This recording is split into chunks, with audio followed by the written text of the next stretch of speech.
Friends, welcome back to chemistry corner. Salt analysis के part 2 में आप सभी का स्वागत है। आज के वीडियो में हम लोग जानेंगे कुछ ऐसे ट्रिक्स एंड टिप्स के बारे में जो कि सॉल्ट एनालिसिस के हर एक पैराग्राफ टाइप क्वेश्चंस को सॉल्व करने के लिए काफ़ी है। सॉल्ट एनालिसिस एक टफ चैप्टर है, जैसा कि हम सब जानते हैं, और इसके क्वेश्चंस भी ऑब्वियसली टफ आते हैं। तो उन टफ क्वेश्चंस को ट्रिकीली हम लोग किस तरीके से स्मार्ट अप्रोच में हैंडल कर सकते हैं, आज हम वही जानेंगे।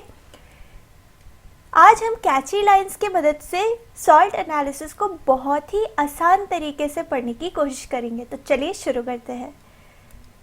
सबसे पहले हम लोग कुछ ऐसे गैसेस के बारे में डिस्कस करेंगे जो कि जेई एडवांस या फिर JEE related paper, JEE mains, JEE advance, इन सारे पेपर्स में बहुत ज़्यादा फ्रीक्वेंटली देखे जाते हैं।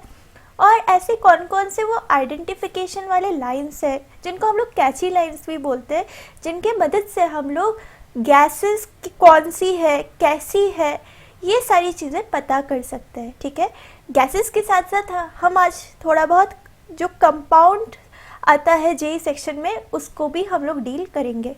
ठीक है, तो चलिए शुरू करते हैं। सबसे पहले हम लोग देखते हैं कि CO2 को अगर हमें कभी आइडेंटिफाई करने को दे दे तो क्वेश्चन में डायरेक्टली हम किस तरीके से अप्रोच करें और CO2 को आइडेंटिफाई कर सकें। ठीक है, तो सबसे पहले इसमें जो मोस्ट इम्पॉर्टेंट एक लाइन यूज होती है, that is it turns lime water milky.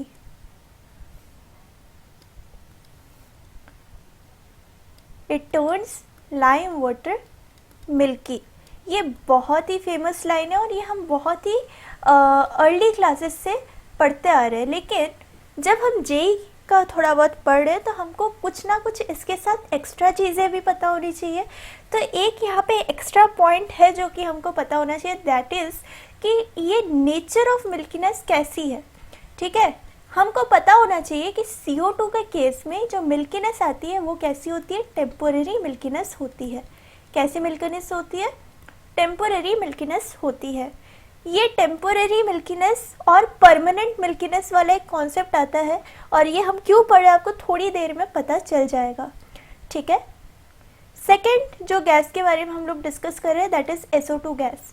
अब SO2 गैस को आइडेंटिफाई करने के लिए जो कॉमनली हमारे पास पॉइंट्स या फिर लाइंस दी जाती है क्वेश्चन पेपर में, जो भी हमारे पास क्वेश्चंस होते हैं उनको टफ बनाने के लिए या फिर इंडिकेशन देने के लिए कि गैस ये वाली है, तो SO2 के केस में वो कौन सी लाइन होती है देखते हैं। सबसे पहली पॉइंट, इट टर्न्स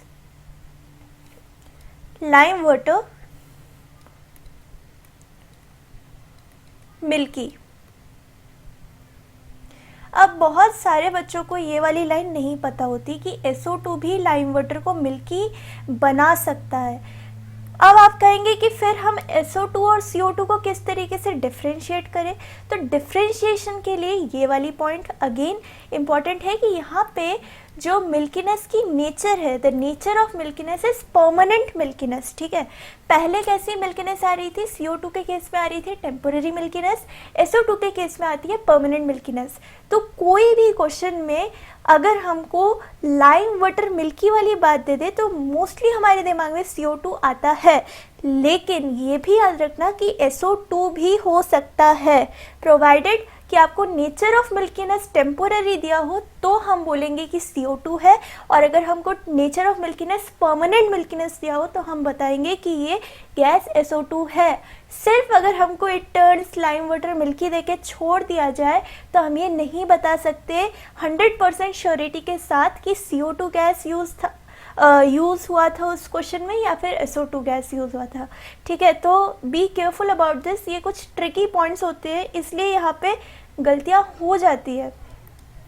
SO2 के साथ कुछ और भी पॉइंट्स यूज़ होते हैं, जैसे कि it has a suffocating smell.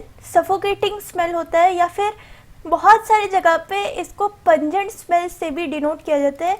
जो स्मेल होती है उसकी बर्न्ट टायर जैसी स्मेल होती है, सफोकेटिंग स्मेल या फिर पंजेंट स्मेल भी बोल सकते हैं, या फिर बर्न सल्फर स्मेल भी यूज़ होता है। ठीक है, लाइंस में ऐसा लिख देते हैं कि बर्न सल्फर स्मेल। ठीक है, थर्ड पॉइंट, इसमें थर्ड पॉइंट की कोई ज़रूरत नहीं है, थर्ड पॉइंट यहाँ पे आते हैं। ठीक है, अब हम बात करते हैं O2 के बारे में, बहुत ही एक कॉमन सी गैस है जो कि हम लोग day to day life obviously use करते हैं, सांस लेते हैं. Without O2 we can not live. But O2 को आइडेंटिफाई करना इतना आसान होता तो जेई का पेपर ही नहीं लिखता हम लोग, राइट. तो O2 को भी यहाँ पे बहुत ही ज़्यादा डिफरेंट वे में बताया जाता है, डिफरेंट वे में इंडिकेट करवाया जाता है. और कैसे कैसे इंडिकेट करवाते हैं तो आइए देखते हैं. सबसे पहले लिख देंगे आपको कि एक ऐसी गैस है जो कि एब्जॉर्ब होती है किसमें, पायरोगैलॉल में.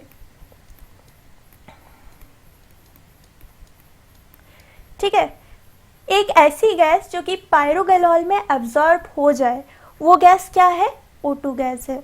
तो सिर्फ इतने से लाइन में कि पायरोगैलॉल लिखा है कि एब्जॉर्ब्स इन पायरोगैलॉल, इसका मतलब 100% जो हमारे पास गैस की बात की जा रही है दैट इज ऑक्सीजन गैस. ठीक है, नेक्स्ट पॉइंट में आते हैं.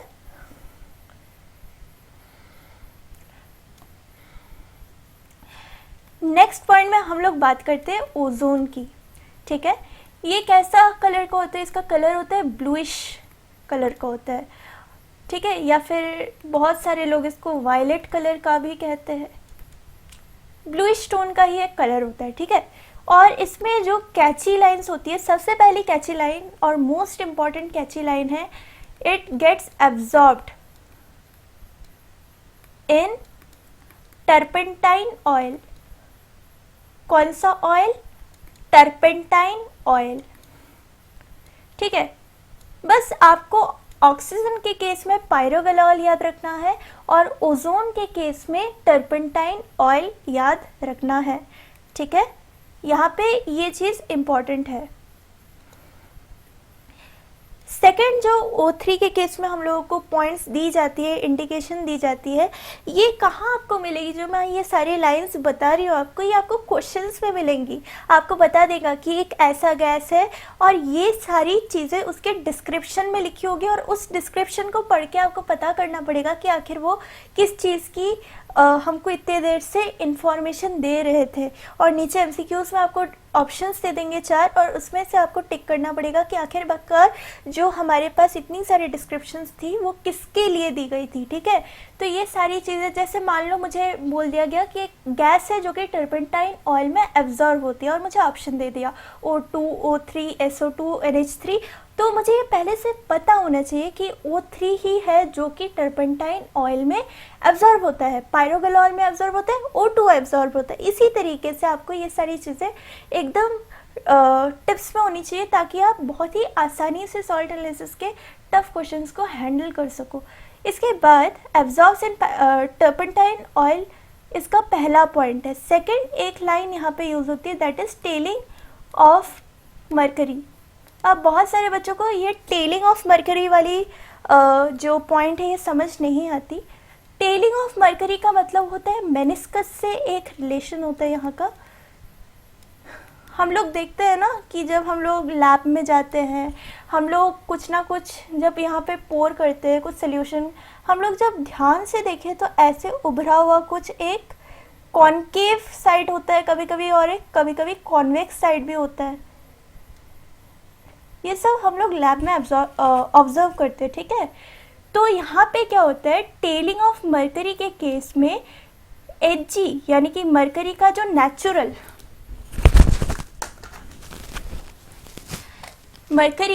नेचुरल मेनिस्कस होता है वो कैसा होता है, कॉन्वेक्स मेनिस्कस होता है. कैसा मेनिस्कस होता है, कॉन्वेक्स मेनिस्कस होता है. लेकिन जब हम Hg के ऊपर O3 पास कर देते हैं तो ये जो कॉन्वेक्स मेनिस्कस होता है वो किस में कन्वर्ट हो जाता है, कॉनकेव मेनिस्कस में कन्वर्ट हो जाता है. ठीक है, और इसी प्रोसेस को हम लोग टेलिंग ऑफ मरकरी कहते हैं. तो यहाँ पे हम लोग इसको अगर ऐसे लिखना चाहे, ऐसा, या फिर इसको इक्वेशन में ना लिख के, क्योंकि ये थोड़ा सा डिफरेंट हो जाएगा, हम लोग इसको ऐसे ही लिख देते हैं.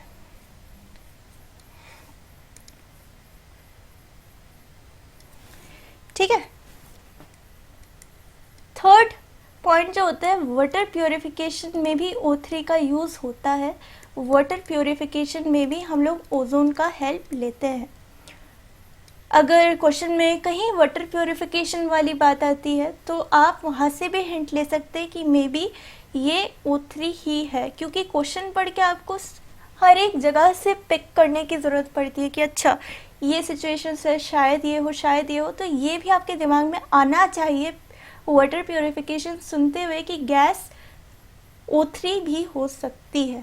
ठीक है, उसके बाद आपको ये सारी इन्फॉर्मेशन देंगे तो तब आप कंफर्मेशन कर लीजिएगा कि O3 है या नहीं। लेकिन मोस्टली ये लाइन कैची लाइन है तो O3 ही होना चाहिए। ठीक है, इसके बाद है कि O3 अनसैचुरेटेड इम्प्योरिटीज़ को, कौन सी इम्प्योरिटीज़ को? अनसैचुरेटेड इम्प्योरिटीज़ को ऑक्सीडाइज कर देता है। क्या कर देता है? ऑक्सीडाइज कर देता है। बस ये 4 पॉइंट्स अगर आपको पता हो तो आपको सब कुछ आता है। O3 को आप आइडेंटिफाई बड़ी आसानी से कर सकते हैं। नेक्स्ट हम लोग बात करेंगे अमोनिया गैस के बारे में। हम सभी को पता है कि अमोनिया जो होता है वो कैसा गैस होता है? बेसिक गैस होता है। अब बहुत लोगों को ये डाउट रहती है कि यार बेसिक गैस क्यों होता है, तो उन लोगों के लिए मैं ये बता दूं कि ये बेसिक इसलिए होता है क्योंकि इसके पास एक लोन पेयर रहता है, और इस लोन पेयर के जो प्रेजेंस के लिए ये क्या कर सकते हैं? इन लोन पेयर को डोनेट कर सकता है। क्या कर सकता है? डोनेट कर सकता है। और जो भी स्पीसीज ऐसी होती है जो कि अपने लोन पेयर को डोनेट कर सकती है वो क्या कहलाती है? लुईस बेस कहलाती है। और वैसे ही जो लोन पेयर को एक्सेप्ट कर सकती है उनको हम लोग क्या कहते हैं? लुईस एसिड कहते हैं। तो सिंस ये एक लुईस बेस है इसलिए इसको हमने बेसिक गैस कहा। ठीक है, ये तो एक रफ इंफॉर्मेशन मैंने दे दी कि NH3 बेसिक क्यों है, क्योंकि बहुत सारे बच्चे होते हैं जिनको ये बातें पता नहीं होती, वो रट लेते हैं, तो मैंने बता दिया कि ऐसा क्यों होता है।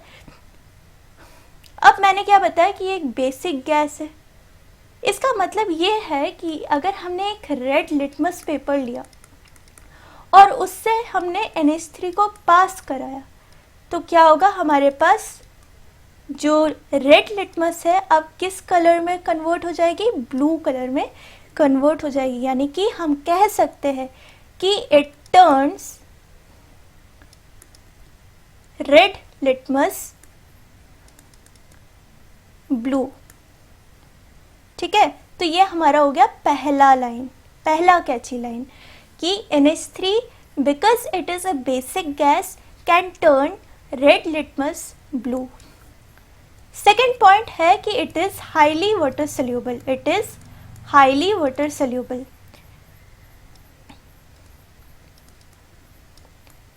तो इसके पीछे भी रीज़न है। इसके पीछे क्या रीज़न है ये पता होना ज़रूरी है।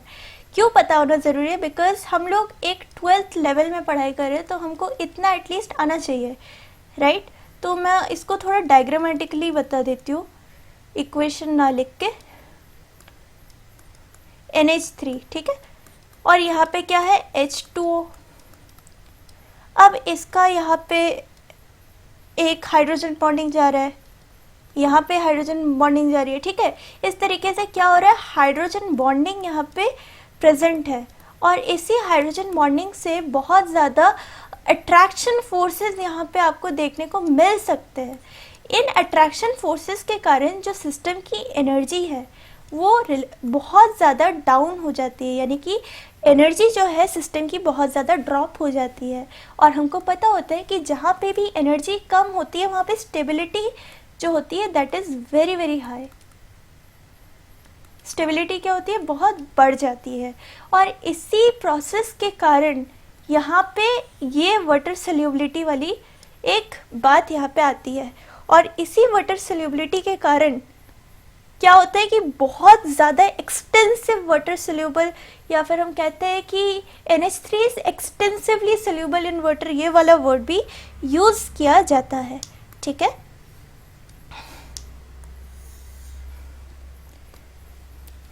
नेक्स्ट पॉइंट नंबर 3 की तरफ जाते हुए, NH3 एक ऐसा गैस है जो कि HCl के साथ मिलके NH4Cl का फॉर्मेशन करता है।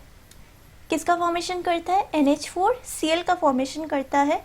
और NH4Cl इटसेल्फ NH3 के जैसा ही गैसियस स्टेट में है। ठीक है, अभी देखो मैंने यहाँ पे एरो भी लगाया है गैसियस स्टेट में। तो गैसियस स्टेट में होने के कारण यहाँ पे हमको कुछ फ्यूम्स दिखाई देते हैं। ठीक है, और इन फ्यूम्स की बहुत बड़ी खासियत होती है कि ये जो फ्यूम्स है ये होती है डेंस वाइट फ्यूम्स। कैसी फ्यूम्स? Dense white fumes. तो अगर हमको कभी ऐसा कह दिया जाए कि NH3 को आइडेंटिफाई करने का एक तरीका ढूंढना हो पेपर सेट करने वालों को, जो कि ये लाइन यूज़ करते हैं क्वेश्चंस में, कि आप ये बताओ कि हमारे पास एक डेंस वाइट फ्यूम आ रही है, ऑब्जर्व हो रही है, जब हम एक गैस को किससे पास कर रहे हैं? HCl से पास कर रहे हैं। तो क्या हो रहा है? डेंस वाइट फ्यूम आ रहा है, डेंस वाइट फ्यूम्स आ रहे हैं।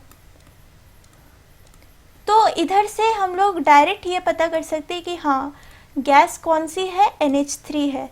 तो एक रिवर्स जाने वाला, मैंने यहाँ क्या बताया कि हम डेंस वाइट फ्यूम से रिवर्स जा रहे हैं NH3 की तरफ। और अगर हमको ये इक्वेशन फॉर्म में लिख दे कि HCl के साथ एक गैस जब रिएक्ट करता है, मिक्स होता है, तो वहाँ पे हमारे पास डेंस वाइट फ्यूम्स ऑब्जर्व होती है, तो वहाँ से भी हम लोग पीछे जाके NH3 को आइडेंटिफाई कर सकते हैं। ठीक है, और ये बहुत ही ज़्यादा NH3 के लिए स्पेसिफिकली यूज़ होता है लाइन, तो ये थोड़ा सा दिमाग में रखने की कोशिश करना। नेक्स्ट पॉइंट जो है इसमें थोड़ा स्टार लगा लो, बिकॉज ये बहुत ज़्यादा बार रिपीट होती है इनऑर्गेनिक केमिस्ट्री में। एक बार याद कर लो, हर जगह काम आएगी। ठीक है, आपको बस देख के ही आपको याद आ जाएगा हर जगह, बिकॉज एक बार याद कर लोगे अच्छे से तो आपको बार बार पढ़ने की ज़रूरत ही नहीं पड़ेगी। ठीक है, थोड़ा पहले लाइन लिख लो। ठीक है, gas which on passing through, gas which on passing through Nessler's reagent, Nessler's reagent gives a brown PPT।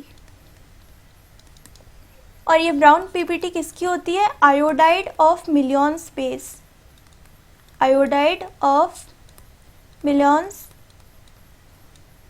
Base.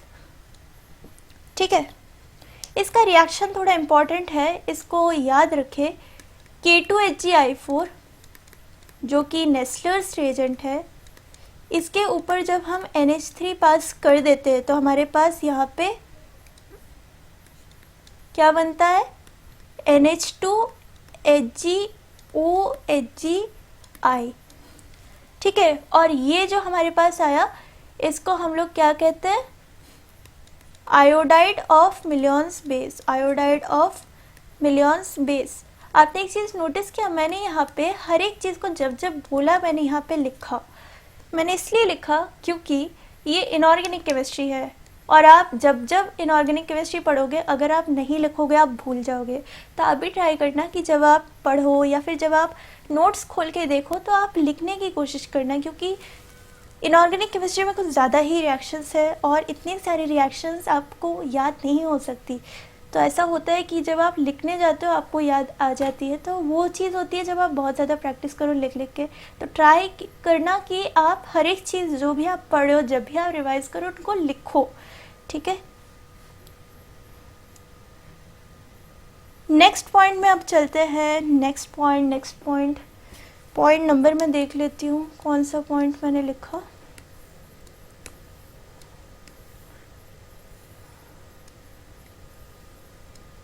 NH3 का पॉइंट मैंने देख लिया। अब हम लोग जा रहे हैं पॉइंट 6 की तरफ। ठीक है, और पॉइंट 6 में हम लोग पढ़ेंगे वाटर के बारे में।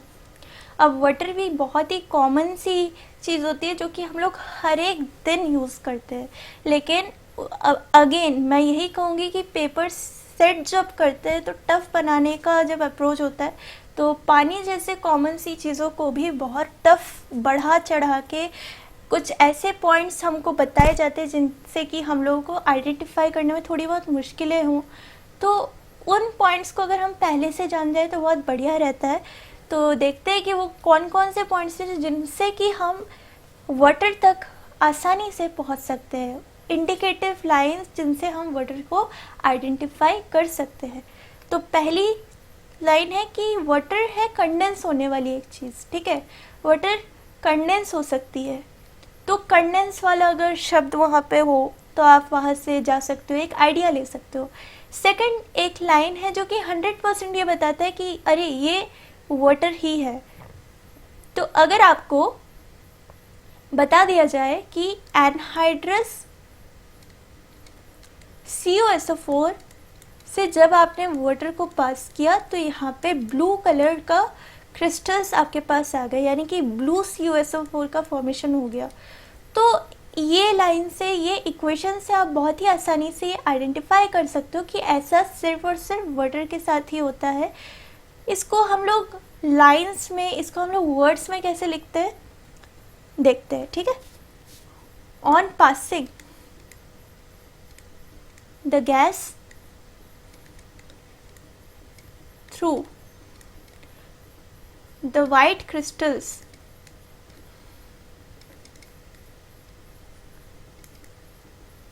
of anhydrous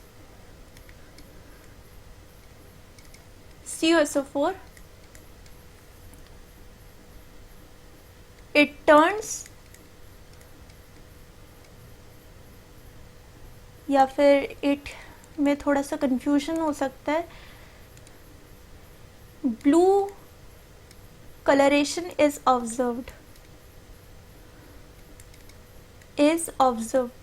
ठीक है। अगर ऐसा कुछ लिखा गया हो तो आप एनहाइड्रस CuSO4 ध्यान रखना कि ये होते हैं वाइट कलर के, और जैसे ही वाटर पास कर दिया जाता है तो यहाँ पे हो जाता है ब्लू कलर का। और ये ब्लू कलर किसके लिए होता है, ये होता है CuSO4.5H2O के कारण, ठीक है।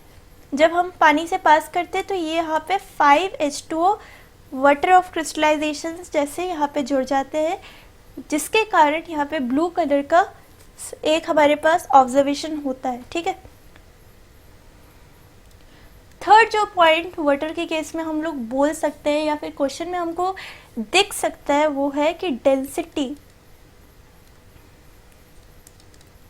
In liquid state is greater than density in solid state. तो ये पॉइंट तो बहुत ही कॉमन पॉइंट है, लेकिन क्वेश्चन में इसको यूज़ किया जा सकता है, ठीक है। और इसका एक्सप्लेनेशन भी आपको एनसीईआरटी में मिल जाएगा। Point 7, now coming to NO2। NO2 भी जेई पॉइंट ऑफ व्यू से एक बहुत ही इंपॉर्टेंट गैस है, और इनके लिए जो इंडिकेटिव लाइंस, कैची लाइंस है वो हम लोग अब देखते हैं। तो सबसे पहला जो कैची लाइन है दैट इज कि ये पॉजिटिव ब्राउन रिंग टेस्ट देता है, या फिर आप ऐसा कह सकते हो कि जब भी कभी पैराग्राफ में पॉजिटिव ब्राउन रिंग टेस्ट का मेंशन किया जाए और आपको बोल दिया जाए एक ऐसी ब्राउन गैस है जो कि पॉजिटिव ब्राउन रिंग टेस्ट देती है, मैं यहाँ पे रिंग लिखना भूल गई, पॉजिटिव ब्राउन रिंग टेस्ट देती है, तो वो गैस कोई और नहीं बल्कि NO2 गैस ही है। अच्छा, NO2 में एक चीज़ यहाँ पे अगेन याद रखने वाली है कि NO2 का कलर होता है ब्राउन, तो हम इसको ऐसा बोलते हैं कि एक ब्राउन गैस। लाइंस में मैं बता रही हूँ कि इन दोनों पॉइंट्स को किस तरीके से लाइंस में, वर्ड्स में लिखा जा सकता है। ब्राउन गैस, और लाइन में हमारे पास पॉजिटिव ब्राउन रिंग टेस्ट का भी मेंशन कर दिया जाए तो वो गैस कोई और नहीं NO2 गैस होगी। तो इतना जो मैंने लिखा, मैंने यहाँ पे उसका समरी लिख दिया, ठीक है। अच्छा, एक और चीज़ याद रखना कि जेई सिलेबस में ब्राउन गैसेस में हमारे पास सिर्फ और सिर्फ 3 ही गैसेस है। सबसे पहला है Br2, सेकेंड है CrO2Cl2 जिसको हम लोग क्रोमाइल क्लोराइड गैस भी कहते हैं, और थर्ड है NO2। जब हमको यहाँ पे बोल दिया गया कि यहाँ पे एक गैस है जो कि ब्राउन कलर की है, तो हमारे पास जितने सारे कंपाउंड्स गैसेस थे उनमें से छट के सिर्फ इतने 3 ही हमारे दिमाग में सबसे पहले लिस्ट होने चाहिए। उसके बाद जब हमको ब्राउन रिंग टेस्ट के बारे में मेंशन कर दिया जाए तो हमारे पास ये और ये रिजेक्ट हो जाते हैं और सिर्फ ये बचता है। तो आप यहाँ से भी देख सकते हो कि अगर आपको कैची लाइंस पता हो तो आपको कितना ज़्यादा फ़ायदा हो सकता है। ठीक है,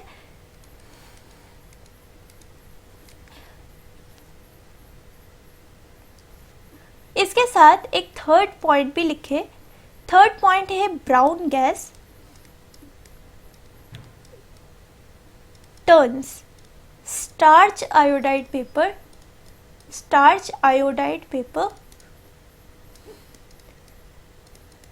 ब्लू। ठीक है, अगर हमको कहीं पैराग्राफ में ये लाइन भी दिख जाती है जहाँ पे ब्राउन गैस ऐसा लिखा हुआ हो कि brown gas turn starch iodide paper blue, तो उसका भी यही इंडिकेट करने का मतलब है कि गैस क्या है, NO2 गैस है। ठीक है, अच्छा चलते हैं नेक्स्ट। एक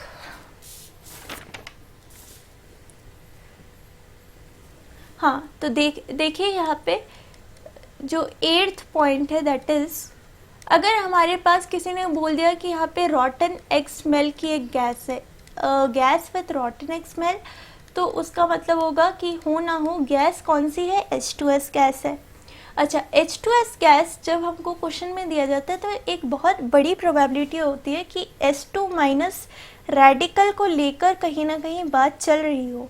ठीक है, तो H2- को अगर हम लोग आइडेंटिफाई करना चाहे, इसका एक बहुत ही बढ़िया टेस्ट होता है जिसको हम लोग कौन से नाम से जानते हैं, सोडियम नाइट्रोब्रोसाइड टेस्ट के नाम से भी जानते हैं। मेरे साथ आप भी लिखो, सोडियम नाइट्रोब्रोसाइड टेस्ट। ठीक है, ये सोडियम नाइट्रोब्रोसाइड टेस्ट जहाँ पर भी मेंशन कर दे, मान जाना कि कहीं 100% ये कौन सा रेडिकल के बारे में बात किया जा रहा है, H2- रेडिकल के बारे में ही बात किया जा रहा है, क्योंकि एक कन्फर्मेटरी टेस्ट है। ठीक है, अच्छा अगर हमको रॉटन फिश स्मेल वाली कोई गैस दे दे, हमने ऊपर क्या पढ़ा, रॉटन एग स्मेल के बारे में पढ़ा, अब हम लोग रॉटन फिश स्मेल के बारे में अगर पढ़े, हमको बता दे कि रॉटन फिश स्मेल की कोई गैस है, तो वो गैस होती है फोस्फीन गैस। कौन सी गैस, नाम भी लिख देती हूँ मैं, फोस्फीन। ठीक है, 10th पॉइंट है रॉटन आमंड स्मेल। रॉटन आमंड स्मेल एक गैस है जिसकी रॉटन आमंड स्मेल हो, तो रेडिकल जो होगा वो होगा साइनाइड, Cn-। ठीक है,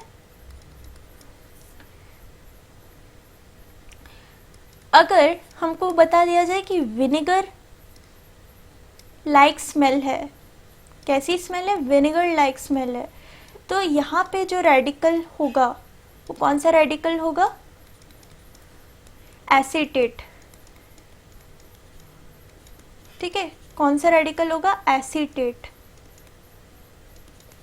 और यहाँ पे कौन सा रेडिकल था, साइनाइड। ठीक है,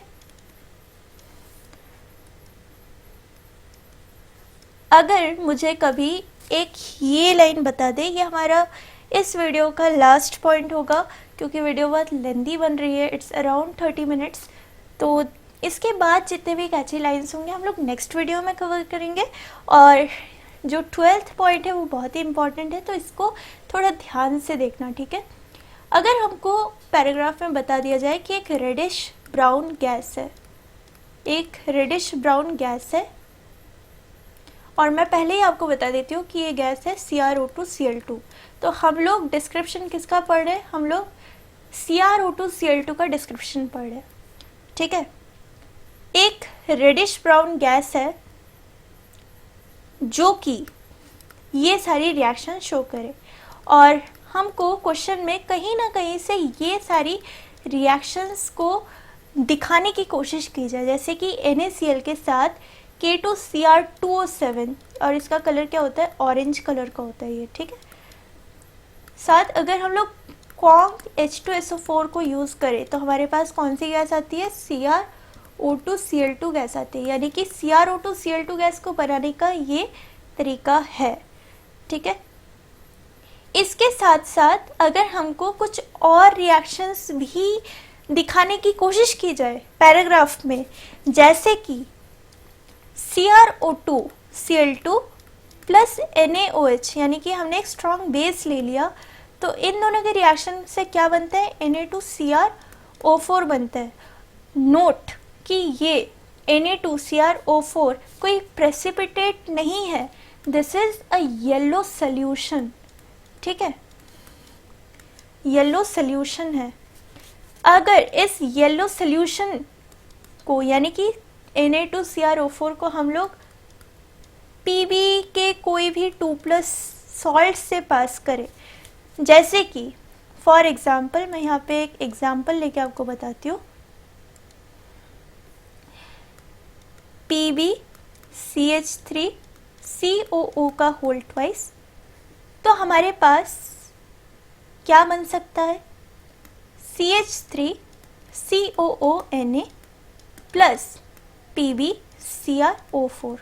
अब यहाँ पे आप एक चीज़ नोट करना कि यहाँ पे PbCrO4 एक प्रेसिपिटेट है और यहाँ पे येलो PPT आया।